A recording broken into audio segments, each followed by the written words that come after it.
মায়েরা বলে যে আমি শেখাইতে ধরলে রাগ করি বা করি, আমি মারপিট করি, আমি রাগারাগি করি, আমি বকি।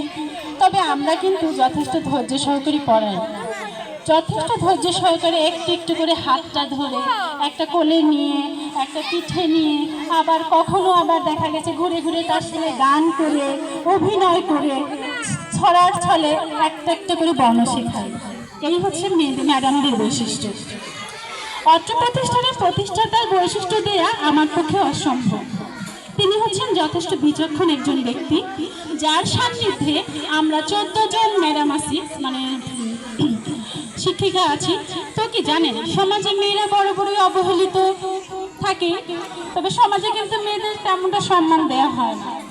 তবে এই প্রতিষ্ঠানের প্রতিষ্ঠাতা এতটাই বিচক্ষণ যে আমার নারী সমাজকে অগ্রগতির শীর্ষে নিয়ে যাওয়ার জন্য তার প্রতিষ্ঠানে এই সকল ম্যাডামদেরকে জায়গা দিয়েছেন এবং আমরা সবাই সবার কাছে পরিচিত। আজকে আমার পরিচয়ের জন্য অন্য কারো কাছে ডিপেন্ড করতে হয় না, আমাকে বলতে হয় না আমি শিলা চৌধুরী, আমি অমুকের ওয়াইফ।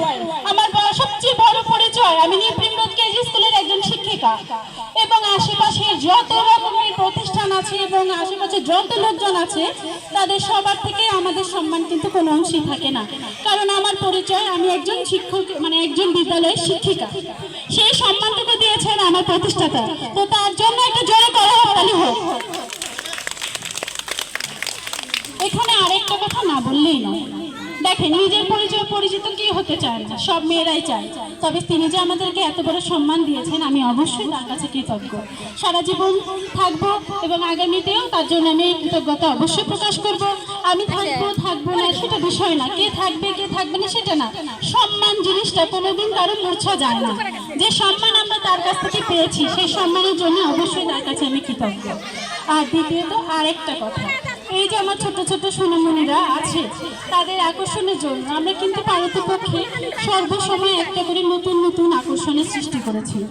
গত বছর যেরকম ছিল এই বছর আরও একটু উন্নত, কারণ ধীরে ধীরে ক্রম বিকাশ সময়ের বিবর্তনে সবকিছুর পরিবর্তন হয়।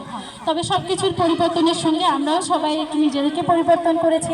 আমার অভিভাবকদের কাছ থেকেও আমরা অনেক কিছু শিখেছি। সেই শিক্ষা থেকে আমি চেষ্টা করব আমরা সকলেই যেন আমরা সামনে আরও উন্নতির চরম শিখরে পৌঁছাতে পারি, নিয়ে যেতে পারি একদিন এই নিপ্রিমরোজ কেজি স্কুলে বিশ্বের দ্বারে।